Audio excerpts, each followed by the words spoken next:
These past few days have been difficult in the hockey world with the tragic passing of Adam Johnson. As you may know, Adam was playing for the Nottingham Panthers in the Elite Ice Hockey League when a very unfortunate incident occurred when a player's skate blade came up and lacerated his neck, which led to Adam passing away. Details are not necessary or appropriate, so we will not get into that. But I feel it is appropriate to talk about some safety features of hockey equipment.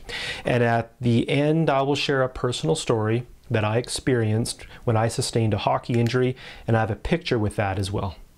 There is some precedent with an event like this. If you're old like me, you might remember in 1989 when goaltender Clint Malarchuk was cut across his neck with a skate blade, causing massive blood loss. And in 2008 when Richard Zednick was cut in a similar manner by a teammate's skate, causing his injury.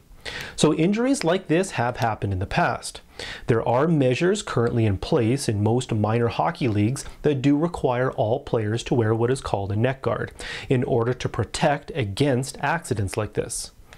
But this does put the lack of safety regulations in some ice hockey leagues into question. As an example, the EIHL, the league that Adam Johnson played in, is now strongly recommending that all players wear neck guards, and that is up until December 31st, 2023, and then that recommendation will become a league-wide mandate.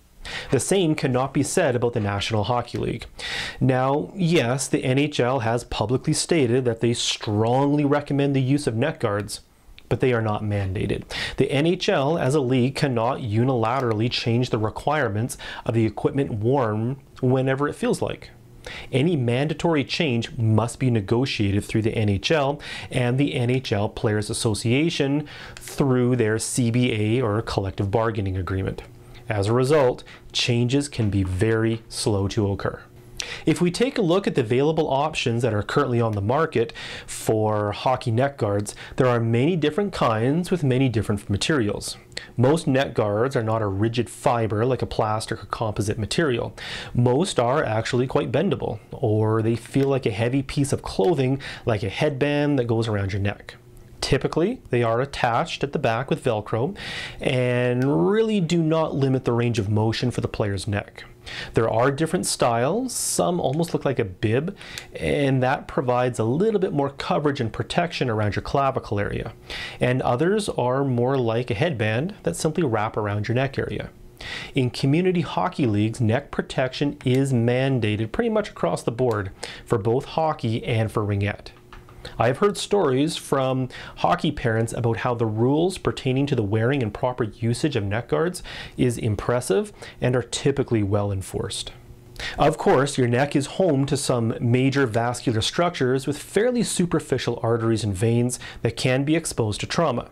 But another consideration we can talk about where injury can occur due to laceration is on the wrists.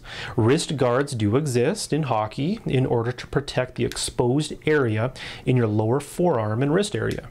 These areas can be frequently injured due to the lack of coverage and protection.